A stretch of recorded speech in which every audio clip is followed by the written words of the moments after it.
Programme میں ناظرین ایک مرتبہ پھر خوش آمدید ہمارے خصوصی مہمان محترم حافظ حمداللہ صاحب. حمداللہ صاحب، ہم نے دیکھا کہ جب تحریک عدم اعتماد آئی تو مولانا کی بہت آگے پیچھے ہوئی دونوں بڑی پارٹیاں. پھر 26ویں ترمیم کے وقت بھی اسی طرح یہی صورتحال تھی اور ہم نے دیکھا دونوں مرتبہ جو ہے اپنا کام نکال کر مولانا کو انہوں نے بالکل تنہا چھوڑ دیا. جو پارٹیاں یہ سب کچھ کر رہی ہیں ان کی جو ماضی ہے جو آپ نے ابھی بتایا، اس کے بارے میں یہ مشہور ہے کہ جب مجبور ہوتے ہیں تو پاؤں پڑتے ہیں، لیکن جب کام نکالتے ہیں پھر چلے جاتے ہیں، پھر گلے پڑتے ہیں. تو لہٰذا یہ اب آج ہمارے گلے پڑے. پی ڈی ایم میں تحریک کس نے چلائی؟ مولانا صاحب نے چلائی. پی ڈی ایم کی قیادت مولانا صاحب نے کی. اور بصد احترام میاں نواز شریف صاحب تو لندن میں تھے اور میاں شہباز شریف صاحب کو کمر کی درد لاحق تھی. ایک مریم نواز تھی، وہ میٹنگوں میں شریک ہوتی تھی، شاید خاقان عباسی تھے، حسن اقبال تھے، باقی پارٹیاں تھیں.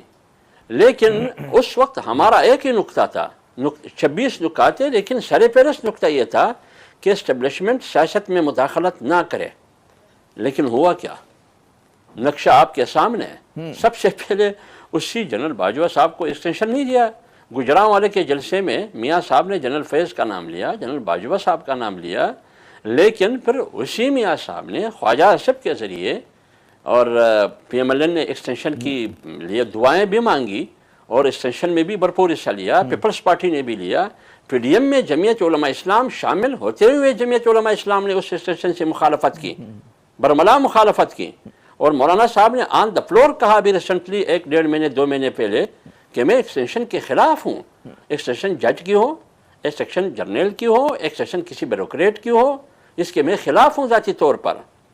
تو لہٰذا جمعیت علماء اسلام کا موقف تو آپ کے سامنے. تو ہمیشہ یہ روش، ابھی 26ویں آئینی ترمیم آپ کے سامنے، جو جن چیزوں کا راستہ اور کرداروں کا راستہ جس کو ہم غیر جمہوری کردار سمجھتے تھے، آئین کے لیے خطرہ اور تباہی کا سامان سمجھتے تھے، سیاست اور جمہوریت کے لیے تباہی و بربادی کا سامان سمجھتے تھے، وہ تو آئین سے نکال دیے گئے. لیکن وہی چیزیں پھر ایکٹ در ایکٹ ترامیم کے ذریعے 20 منٹ میں سالوں کے فیصلے 20 منٹ میں ہوئے. وہی کچھ کیا جو کچھ وہ آئینی ترمیم میں کرنے جا رہے تھے.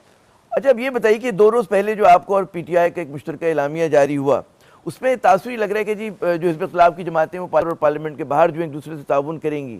جو حکومت کا رویہ ہے اور جس طرح سے آپ لوگ جس رد عمل کا اظہار کر رہے ہیں، کیا لگ رہا ہے کہ فیصلے جو ہیں سڑکوں پر ہوں گے کیا؟ اور کیا پاکستان اس صورتحال کا متحمل ہو سکتا ہے کہ آپ مطلب احتجاج کریں اور اس طرح کی جو منفی سیاست ہماری یہاں چل رہی ہے اس کو زیادہ مزید بڑھایا جائے آگے؟ جی لیکن آپ یہ بتائیے، 8 فروری اور 9 فروری کا الیکشن جب ہوا، کیا اس الیکشن کا پاکستان متحمل ہو سکتا ہے؟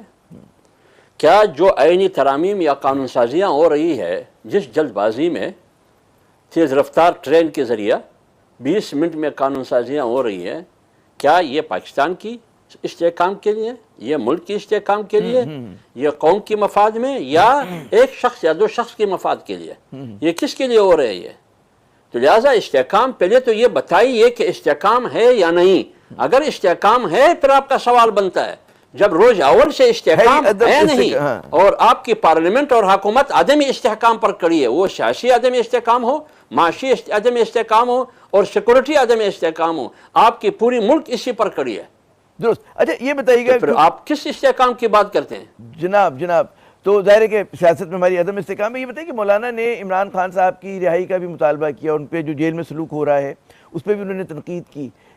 مولانا کی ترجیحات میں کہاں ہے؟ عمران کی رہائی کس لیول پر ہے؟ مطلب ہے بڑی ترجیح ہے یا مطلب ہے ایسے انہوں نے کہہ دیا؟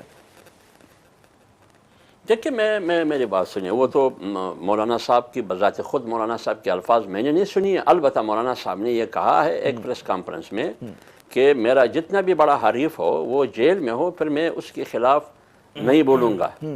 اور یہ بھی بات کی مولانا صاحب نے کہ بیجا کسی کو حب سے بیجا میں سیاسی لیڈر کو رکھنا، اس کا بھی میں حق میں نہیں ہوں، مولانا صاحب نے کہا. اور پچھلے دن جب پی ٹی آئی والے آئے تھے، اس کے بعد جو اعلامیہ جاری ہوا اس کا خلاصہ بھی یہی تھا. تو مولانا صاحب نے میاں نواز شریف صاحب کے ساتھ جو کچھ ہو رہا تھا، عمران خان کی حکومت میں شہباز شریف کے ساتھ جو کچھ ہو رہا تھا، مریم نواز بی بی کے ساتھ جو کچھ ہو رہا تھا، اس وقت بھی یا پریال تالپور کے ساتھ یا زرداری کے ساتھ یا دیگر سیاسی پارٹیوں کی قیادت کے ساتھ، اس وقت بھی مولانا صاحب کا موقف یہ تھا کہ یہ آپ لوگ کیا کر رہے ہیں؟ درست. یہ تو ملک کی استحکام کے لیے نہیں ہے، نہ سیاسی استحکام کے لیے. آج اگر وہی کچھ آج کی حکومت جو کل اس کے ساتھ ہو رہا تھا یہی حکومت آج انہی کے ساتھ کر رہے ہیں، تو مولانا صاحب نے کہا کہ اس کی میں حمایت نہیں کر سکتا۔ اچھا حمداللہ صاحب، جاتے جاتے میں یہ بتائیے کہ مولانا لندن میں ہیں، کس مشن پر ہیں وہ؟ دیکھیے مولانا صاحب کل گئے، لندن پہنچ گئے، اس کا ذاتی دورہ ہے، وہاں ان کو انوائٹ کیا گیا ہے، وہاں سے دوستوں نے انوائٹ کیا ہے، تو میرے خیال میں اس کا کوئی سیاسی مقاصد نہیں ہے۔ بہت بہت شکریہ حمداللہ صاحب، آپ نے اپنا قیمتی وقت دیا۔ ناظرین، بقول حمداللہ صاحب کے کہ جناب جمیعۃ علماء لڑائی جو ہے وہ اصول کی جنگ ہے اور ذاتی مفادات کی نہیں۔